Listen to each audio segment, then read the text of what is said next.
Franz na Mirabis. Ano ang nararamdaman?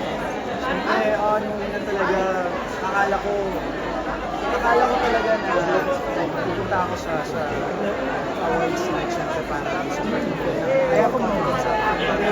Never ko in-expect na maging best actor ako kasi nakikita ko yung mga idols ko on screen na maraming veteran actors siyempre na nandoon.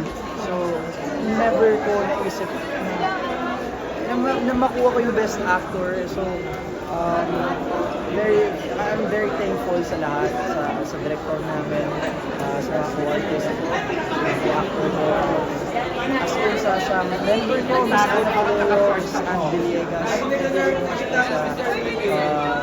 sa pag-share ng knowledge niyo, sobrang dami ko yung natutunan sa inyo, nagagamit ko yung lahat sa trabaho. Yun lang po, alam ko lang, ginawa ko po yung trabaho ko and mahal ko yung trabaho ko.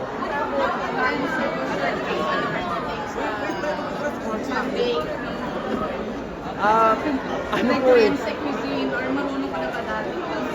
Actually po, first time ko po yun and but sila director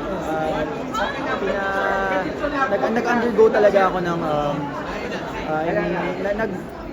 what do you call this? Nag-immerse talaga ako. Like pumunta po kami sa isang factory ng pasalubong center dun sa Bacolod. And isa po yung sa mga major sponsors namin. Thank you po, sir, ma'am. Ayun po, natutunan ko po lahat from scratch. Tinuro po nila sa akin. Tinuro po nila yung information kung paano po i-execute lahat ng yun. So, thankful po ako na kahit paano, kahit hindi po mahaba yung preparation namin, nagawa po namin yung mga isip. So, sa pelikula, meron kang very toxic girlfriend. Nagkaroon ka na ba ng close relationship with a toxic person? Ay, yung isa pa. Yeah. And how did you handle it?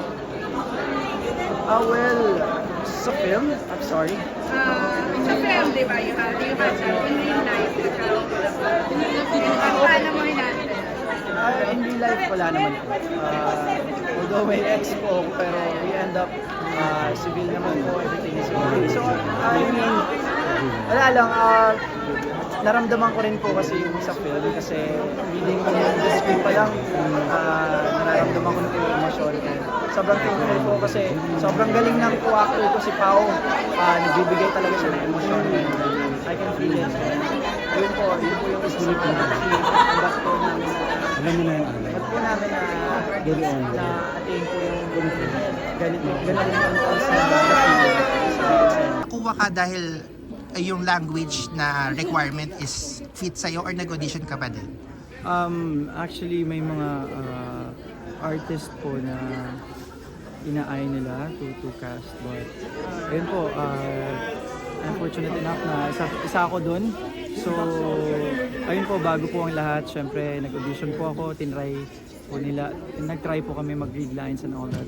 So, ayun po, nakuha po ako dahil sa tingin ko po, fit naman po ako sa... So, how many years ka na sa industry, sa showbiz? Actually, bago lang po ako. Ni-launch po kami sa GMA, sa Sparkle, sa Sparkada po, way back 2022, yun po. 2023 actually. So, ayun po, sobrang happy ko kasi this is my debut movie.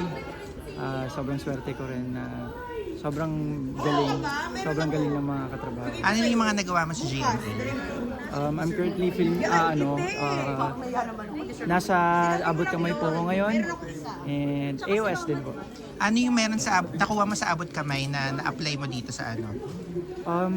Actually marami po. Isa din po doon ng pagiging masipag sa trabaho.